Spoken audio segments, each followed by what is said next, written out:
सारी दुनिया से निराली विंध्याचल की नगरी, सारी दुनिया से निराली विंध्याचल की नगरी, विंध्याचल की नगरी, विंध्याचल की नगरी, विंध्याचल की नगरी, विंध्याचल की नगरी, सारी दुनिया से निराली विंध्याचल की नगरी, सारी दुनिया से निराली विंध्याचल की नगरी।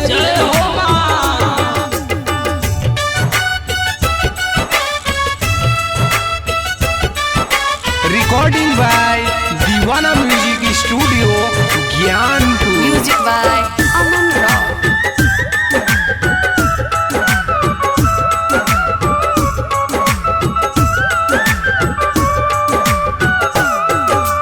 बीच नगर में बसलू मैया 12 बजे सिंगार, 12 बजे सिंगार, बीच नगर में बसलू मैया 12 बजे सिंगार, माली पंडा पूजा करावे दया करो मायरिया, माली पंडा पूजा करावे दया करो मायरिया, झोली हो झोली कभी न जाए खाली विंध्याचल की नगरी, सारी दुनिया से निराली विंध्याचल की नगरी, सारी दुनिया से निराली।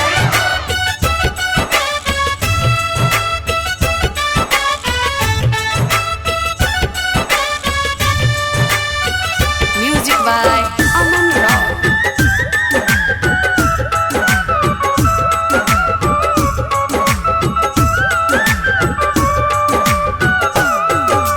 चैत कुंवर के नवरातन में माँ के दर्शन पावे, माँ के दर्शन पावे, चैत कुंवर के नवरातन में माँ के दर्शन पावे, नरियर चुनरी फूल बतासा माँ के भोग लगावे, नरियर चुनरी फूल बतासा माँ के भोग लगावे, सुनील का झोली न जाए खाली विंध्याचल की नगरी, सारी दुनिया से निराली विंध्याचल की नगरी, सारी दुनिया से निराली विंध्याचल की नगरी।